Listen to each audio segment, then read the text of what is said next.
ओम त्र्यंबकम जजामहे सुगंधिम पुष्टिवर्धनम उर्वारुकमिव वंदनं मृत्युमुक्षयम् अमृतत्वं नमः शिवाय नमः महामृत्युंजय महादेवाय नमः।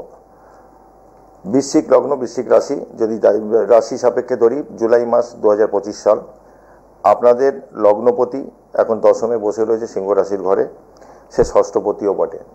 ডিফেন্সে যারা চাকরির চেষ্টা করছেন বহুদিন থেকে, তাদের কিন্তু একটা ডিফেন্সে বা পুলিশে চাকরি হওয়ার মতন একটা পজিশন কিন্তু হয়ে রয়েছে।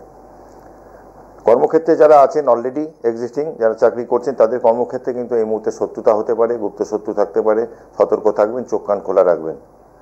পঞ্চমভাবে শনি, সন্তানকে নিয়ে টেনশন অত্যাধিক, মিসেসকে নিয়ে, মানে জাতক হলে জাতিকার, আর জাতিকা হলে তার স্বামীর এই শরীর স্বাস্থ্য নিয়ে কিন্তু একটু টেনশন থাকতে হবে, এইগুলো একটু মাথায় রাখবেন।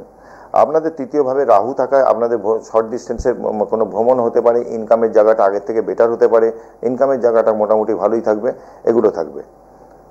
আর আপনাদের এই মুহূর্তে বৃহস্পতি বসে আছে বৃশ্চিকের অষ্টমভাবে। অষ্টমভাবে বৃহস্পতি কোনো যদি শরীরে কোনো রোগ যোগ থাকে, সেটা কিন্তু না নেগলেক্ট করে একটু তাড়াতাড়ি ডাক্তারের সাথে সলা পরামর্শ করে নেওয়া ভালো, ঠিক আছে?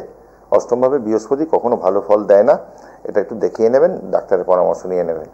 ওভারঅল আপনারা যাদের বৃশ্চিক লগ্ন রাশি বা জাতক জাতিকা যারা আছেন, বৃহস্পতি এই মঙ্গল আপনাদের কোন জায়গায় প্ল্যানেটারি পজিশন কি আছে না দেখে তো বলতে পারবো না, এক একজনের এক এক রকম থাকে। তবুও বলবো যে রক্তপ্রবাল আপনারা ধারণ করতেই পারেন একটা পড়ে নিয়ে, কারণ বর্তমানে মঙ্গল সিংহ রাশিতে আর শনি বসে রয়েছে মিনে। এটা মঙ্গল অষ্টম দৃষ্টিতে শনির ওপর দৃষ্টি দিচ্ছে, একটা শনি মঙ্গল যোগ এমনি হয়ে রয়েছে। আবার মঙ্গল বসে রয়েছে সিংহে, রাহু বসে আছে কুম্ভ রাশির ঘরে। তাহলে কি হলো, রাহু মঙ্গল কানেকশন, যার জন্য দেখবেন যে হঠাৎ করে আবার করোনা ভাইরাস, আবার হঠাৎ করে এয়ারে এই যে প্লেন দুর্ঘটনা, যুদ্ধ, আগুন চারদিকে, এইসব কারণে এগুলো ঘটছে। এমনিতেই মঙ্গলের বছর এটা, সতর্ক থাকবেন, ভালো থাকবেন। আবারও আসবো আপনাদের সামনে। জয় মা তারা, জয় জয় তারা।